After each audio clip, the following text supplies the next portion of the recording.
Croyez-vous au hasard ou à la coïncidence? Alors, quel est ce terrible club des 27? Comment les Simpsons arrivent à prédire le futur? Ou encore pourquoi aux Philippines, lorsque l'on passe la chanson My Way de Frank Sinatra dans un bar, cela déclenche immédiatement des bagarres meurtrières?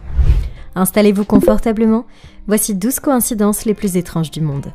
Avant de commencer, n'oubliez pas de vous abonner et de cliquer sur la cloche de notification pour ne rater aucune de nos prochaines vidéos. Allez, c'est parti! Rencontrer l'âme sœur, c'est quelque chose qui arrive généralement lorsque l'on est adolescent ou adulte. Mais ce couple britannique nouvellement marié s'était rencontré bien avant, lorsque tous les deux étaient enfants, sauf qu'ils ne le savaient pas encore. Ils pensaient qu'ils s'étaient rencontrés pour la première fois quand ils étaient devenus grands, jusqu'au jour où en feuilletant un album photo, ils découvrirent par pur hasard une photo d'eux jouant à quelques mètres l'un de l'autre sur une plage de Cornwall. Amy Maiden, 25 ans, et son mari, Nick Wheeler, 26 ans, s'étaient rencontrés 20 ans plus tôt sans le savoir. Amy construisait un château de sable alors que son futur mari était assis devant elle à seulement quelques mètres. Bien évidemment, les familles ne se connaissaient pas du tout et n'ont pas eu de contact entre-temps. Le plus fou, c'est qu'elles ne vivaient pas à Cornwall, toutes les deux étaient en vacances au même endroit. Le couple a fini par se recroiser et se marier dans une église à seulement 1 minute de l'endroit où la photo a été prise.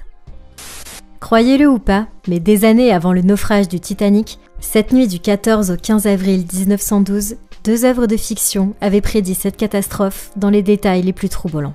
Triste sort ou catastrophe annoncée?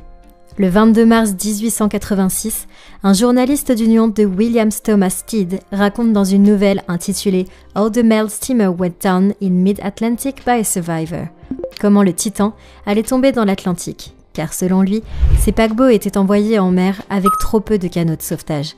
À la différence, son paquebot entrera en collision avec un autre paquebot. 12 ans plus tard, l'écrivain américain Morgan Robertson écrit The Wreck of the Titans, or Futility. Et cette fois-ci, les similitudes sont vraiment, mais vraiment saisissantes. Il y parlera de collision avec un iceberg et lui aussi évoquera le manque de canaux à bord. Le roman de fiction, il est important de le souligner, n'a connu le succès qu'après la vraie tragédie du Titanic. Si certaines personnes pensent qu'il s'agissait d'une évidence comme on pourrait prédire un accident de la route, d'autres y voient toujours une prédiction troublante. Connaissez-vous le Club des 27 ? C'est un club tragique qui regroupe des personnalités publiques et connues, tout ayant pour point commun d'être décédés à l'âge fatidique de 27 ans. Les premiers à avoir déclenché la création de ce club ont été Brian Jones, Jimi Hendrix, Janis Joplin et Jim Morrison. Alan Wilson, dont les morts étaient très rapprochés, soit en l'espace de 2 ans, entre 1969 et 1971. Ensuite, ce fut le tour de Rod Pickpen, Dave Alexander, Gary Tane, Boone, Kurt Cobain, puis à plein d'autres personnalités, toutes décédées suite à des causes différentes. La dernière personne à avoir fait partie du Club des 27 est la chanteuse Amy Winehouse, qui est décédée à cause d'une overdose. Le club était avant ce tragique événement peu populaire et n'a retrouvé sa notoriété qu'après le décès de la chanteuse. Cette fois, je pense plutôt qu'il s'agit de coïncidences puisque chacune est décédée de manière différente. Et vous en pensez quoi? En 1975, un garçon de 17 ans a été tué alors qu'il circulait sur son cyclomoteur aux Bermudes. Un conducteur de taxi l'a accidentellement heurté et tué alors qu'il s'amusait avec son vélo. Son frère a été tué 1 an plus tard, jour pour jour, alors qu'il conduisait le même vélo dans la même intersection, par le même taxi, conduit par le même conducteur transportant le même passager qu'il transportait lors du premier accident.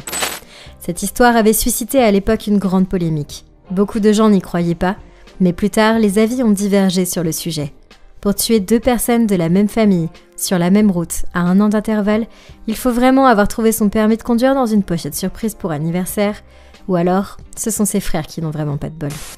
Tout le monde sait que les Simpsons ont le don de prédire beaucoup de choses, et lorsque l'on a demandé des explications aux créateurs des Simpsons, ils ont naturellement répondu qu'il s'agissait de hasard. Sauf que là, même le hasard refuse d'y croire. Prédire le prix Nobel pour Bengt Holmstrom, le rachat de Disney de Century Fox, les montres connectées, la crise de la Grèce, la chorégraphie de Lady Gaga au Super Bowl, ou encore le virus Ebola, on veut bien y croire. Mais la victoire électorale de Donald Trump, sa montée dans les escalators, ce geste de la main, ce n'est pas que je suis du genre à défendre les théories conspiratrices, mais on est d'accord vous et moi, c'est trop pour une simple et énième coïncidence, vous ne trouvez pas ? Le 15 avril 1865 est décédé le président Abraham Lincoln, assassiné à Washington. Le 19 septembre 1881, ce fut le tour du président James Garfield de se faire abattre à Elberton. Et le 14 septembre 1901, le président William McKinley de trouver la mort sous le revolver de l'anarchiste Leon Czolgosz. Jusque-là, rien de vraiment bizarre, mais vous ne saviez pas qu'à ces trois événements tragiques était présent Robert Todd Lincoln, fils aîné du 16e président des États-Unis et ambassadeur des États-Unis au Royaume-Uni.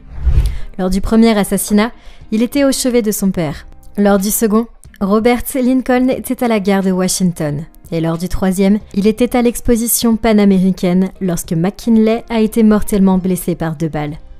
Pensez-vous à la même chose que moi? Allez m'en parler dans les commentaires. Un homme surnommé Teman Brown et sa femme Kimberly formaient un couple très heureux. Ils avaient la belle vie, et pourtant quelque chose est venu entacher leur belle idylle. Un jour, après 10 ans de vie commune, ils découvrent par le plus grand des hasards qu'ils n'avaient pas que leur âme qui était sœur, mais qu'ils étaient biologiquement frères et sœurs. Le pire est qu'ils ont eu 2 enfants de leur union incestueuse. Ils se sont rencontrés en 2008 et se sont mariés en 2011 et ont eu leur premier enfant la même année. Ils ont eu leur cadet en 2015 et j'aimerais pas être à leur place. En juin 2001, dans une petite ferme du Staffordshire, une fillette de 10 ans, nommée Laura Buxton, fêtait le 50e anniversaire de mariage de ses grands-parents. À un moment, à la demande de son grand frère, Laura Buxton a écrit une note sur un ballon.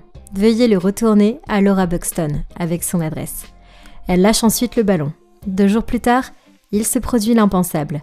À quelques kilomètres de la petite ferme de Laura, alors qu'un agriculteur s'occupait de son bétail dans un champ, il tombe sur un ballon dégonflé sur la haie de ses voisins.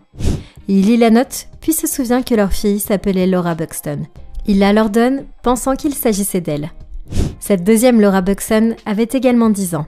Lorsqu'elle reçoit le ballon, elle écrit une lettre à sa destinataire lui expliquant qu'elle s'appelait également Laura Buxton. Suite à cet échange très bizarre, les 2 Laura ont décidé de se rencontrer.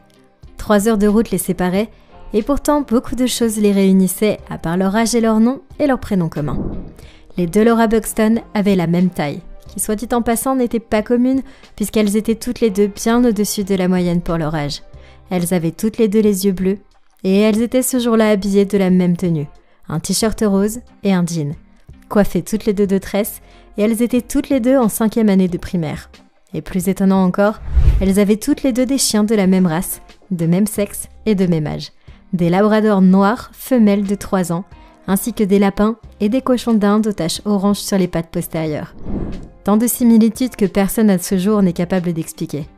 Mais dites-nous quand même si vous pensez qu'il s'agit d'un immense hasard ou d'une force surpuissante qui contrôle tout ça. Aux Philippines, chanter la chanson My Way de Sinatra, c'est risquer sa peau. Depuis quelques années, plusieurs bagarres et risques meurtrières ont éclaté par hasard pendant que l'on chantait la chanson dans les karaokés. Aujourd'hui, personne n'arrive à expliquer ce phénomène étrange.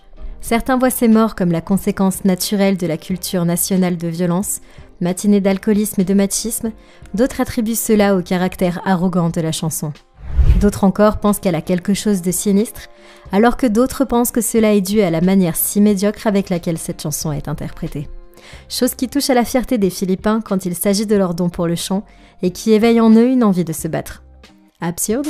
En Chine, dans le village de Xi'an, à Jiangyin, dans la province de Jiangsu, un vieil homme de 80 ans a sauvé un garçon de 8 ans de la noyade. Cela s'est passé un matin, vers 9h, alors que le garçon, accompagné de sa grand-mère pour récolter des châtaignes d'eau au bord de la rivière, est accidentellement tombé dedans. Xiu Weifang a entendu les cris du garçon qui se débattait et qui s'accrochait à la vie, agitant les mains à la surface de l'eau. Aidé de sa femme, le vieil octogénaire a réussi à sortir le garçon de l'eau et à le sauver in extremis.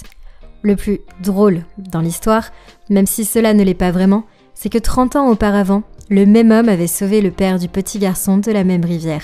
Il serait peut-être temps qu'ils apprennent à nager dans cette famille. Le 4 juillet 1826, 2 anciens présidents américains, Thomas Jefferson et John Adams, sont décédés à seulement quelques heures d'intervalle. Ce jour-là, l'Amérique fêtait ses 50 ans d'indépendance.